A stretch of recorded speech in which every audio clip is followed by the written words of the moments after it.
You wake up to knocking at your front door. Not pounding, just deliberate.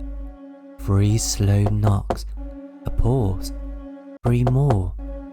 Through the peephole, 2 men stand beneath the porch light, uniforms crisp, eyes dead. Police, but they're not. Jessica Waters lived in a small Missouri town. Quiet roads, brick homes, and not much crime. She worked part-time from home while raising her newborn daughter, Lucy. Her husband, a night shift paramedic, was out most evenings. It was Wednesday, clear skies, nothing strange. She fed Lucy, watched Bake Off reruns, and dozed on the sofa before heading to bed. The kind of night you never think you'll remember, until someone gives you a reason to. At 12:14 a.m, Jessica heard the first knock. Not loud, not frantic, just wrong. She paused at the top of the stairs. Her baby was asleep, the house was locked, the porch light flickered once. She crept down in her slippers. Through the peephole, 2 officers, flashlights, one older, one young, no smiles. "Ma'am, we have a report of a disturbance at this address." She hesitated. My baby's asleep.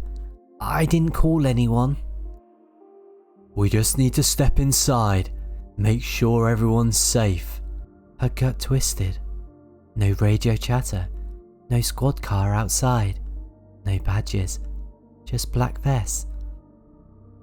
One of them looked straight into the peephole, smiled. Jessica backed away. She called 911, the dispatcher, calm and confused. "We have no officers in your area." She whispered, "There are 2 men at my door, dressed as cops." "Stay on the line, ma'am. Do not open the door." Downstairs, the knocks turned to jiggling, then silence, then the back door creaked.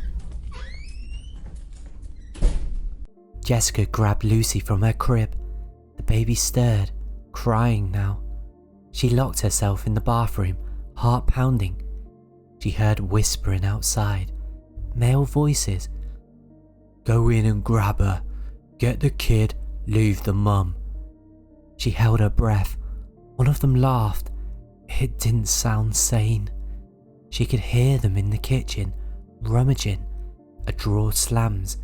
She whispers to the dispatcher, "They're inside." "Units en route, 5 minutes out." "We don't have 5. Jessica pressed her body against the bathroom door, Lucy screaming in her arms. One man whispered through the wood, "If you just give her to us, we'll leave you alone." She screamed, beat on the walls, a loud crack. A crowbar hits the door, wood splinters, a hand reaches through. Jessica grabs the shower rod, swings it blindly, hits something. A shout of pain, blood sprays the tile. Then, flashing lights through the window, sirens, they bolt. She opens up the door in time to see one man leap the back fence, the other vanish into the dark. Police flood the yard, real ones this time. One suspect was caught 2 days later. No ID, no record, no known motive. The other, still missing. They weren't cops, they weren't even robbers. No one knows what they wanted, but they had been watching the house for days. Jessica never returned. She and Lucy moved states. She still jumps when the doorbell rings. 'Cause now she knows the truth. Sometimes, the monsters outside your home wear uniforms. They didn't break in with violence. They knocked, they smiled, and they waited to be let in. What do you think would have happened if she opened the door? Have you ever had a knock that didn't feel right? If this nightmare shook you, hit that like, subscribe for more sleepless tales, and ring that bell so you're never unprepared when someone's outside your door. The boy swore he saw him again last night, the pale man with yellow teeth, watching from inside the vent, smiling.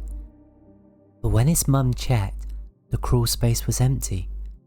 Weeks later, when they opened the wall, they found a mattress, fast food wrappers, and dozens of photos, all of the boy, taken through the walls. What if someone wasn't just watching you from outside, but was already inside, where you sleep? 1981, a quiet, tree-lined street in New Jersey suburb, Ridgeway Lane.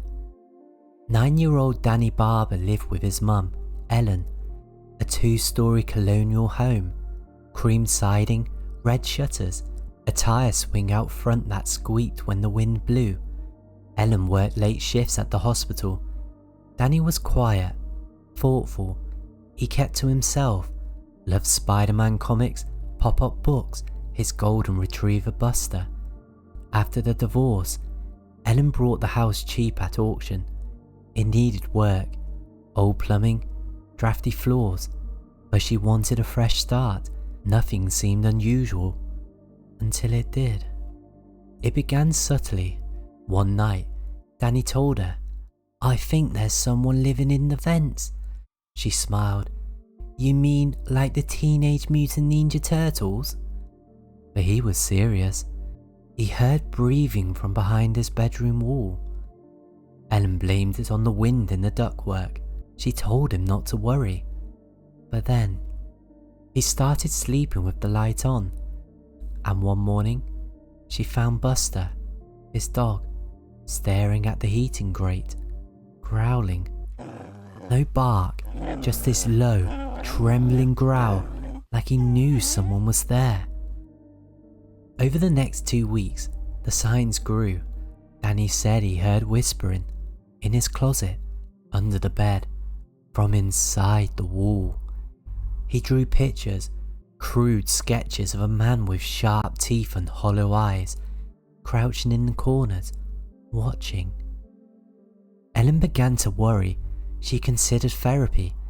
Then she found food missing, leftovers gone, wrappers in the attic. One night, Danny screamed bloody murder. She ran in, his eyes wide, face pale. "He was looking at me," he cried. "Through the heater vent, he was smiling." Ellen checked every room. Every door was locked. No one was there.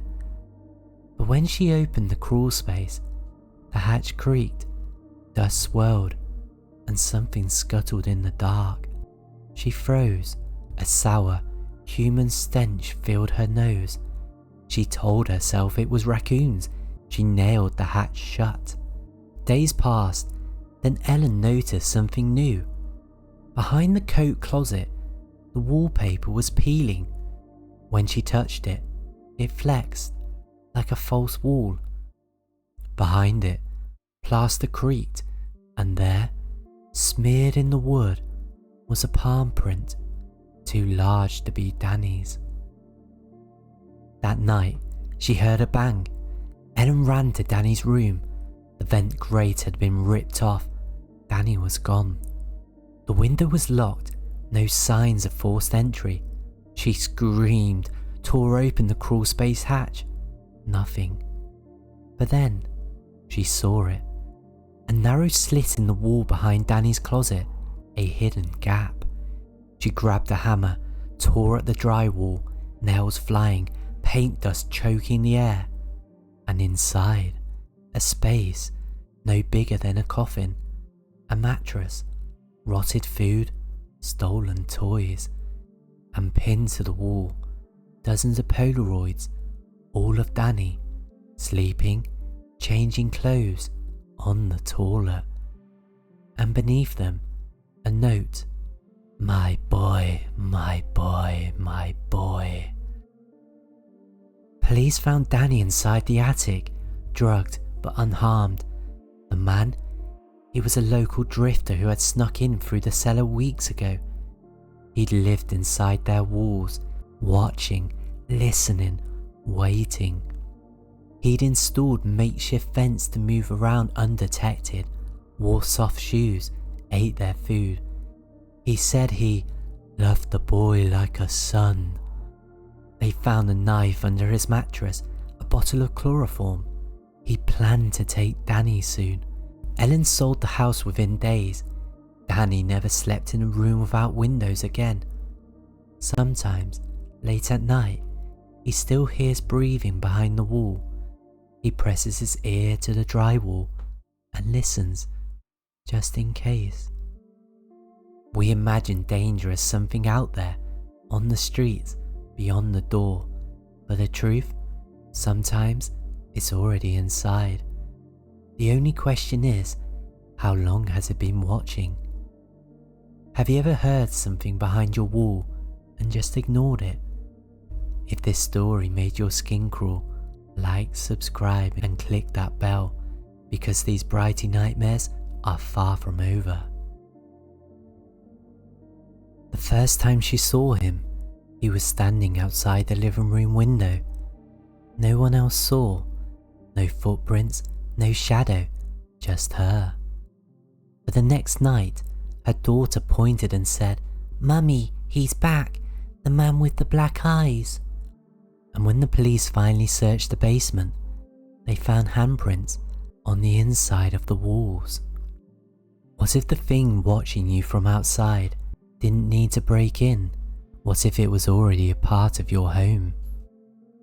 LaToya moved into the rental with her 3 children in Gary, Indiana.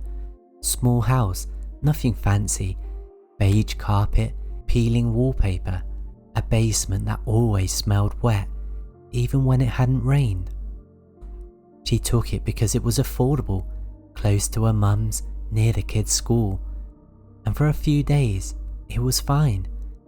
They unpacked boxes, hung up drawings, played tag in the backyard, normal life, until they heard footsteps upstairs when everyone was downstairs. Then at night, the knock started, soft at first.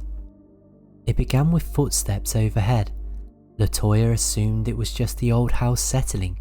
She even laughed, told the kids, "This place has more personality than I thought."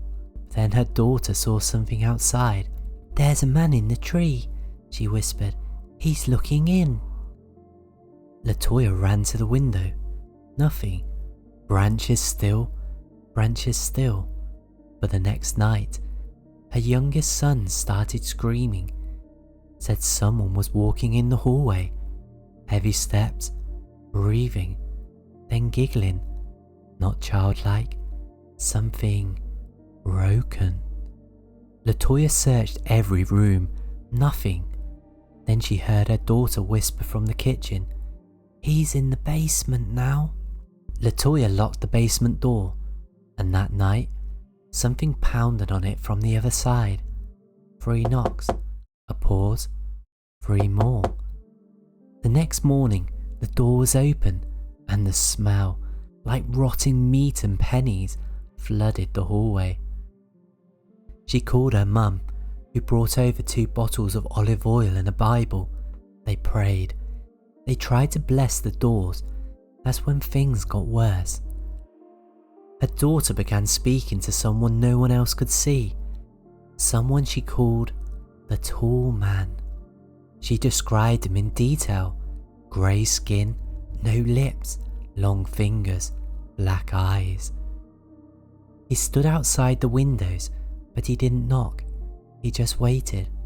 One night, all 3 kids began screaming in their sleep. When LaToya ran in, they were levitating. All of them, inches off their mattresses, limbs stiff. When they dropped, they were drenched in sweat, crying. They remembered nothing. LaToya took them to a priest. He said, "Something's attached to this place, possibly demonic," but she already knew. Police arrived a week later after another neighbour reported screaming. They entered the house, scoffing, until one officer came out pale, said he'd seen a shadow in the basement, crawling across the ceiling. They investigated, found small, soot-coloured handprints on the inside of the basement closet wall. The drywall was warm to touch. The next night, LaToya locked herself in the living room with the kids. She nailed the windows shut, blocked the doors. Midnight, the wind picked up, the lights dimmed.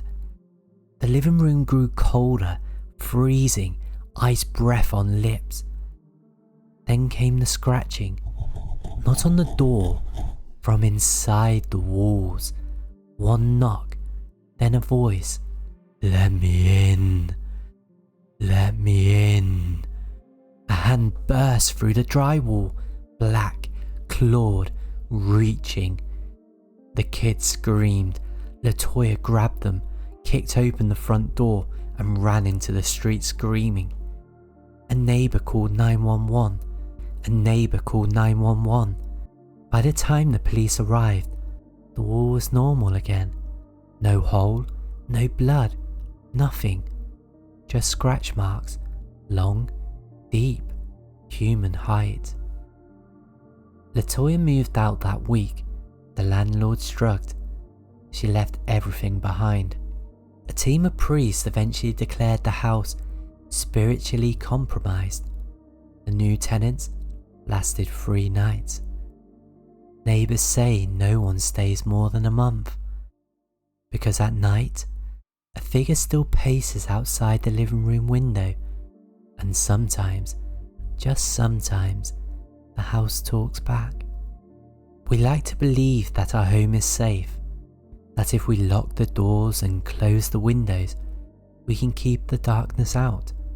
But what if it's already inside, watching, listening, waiting? What would you do if something was outside your window and it never blinked? If this story has you checking your walls, like, subscribe and ring that bell so you're never alone when the next knock comes.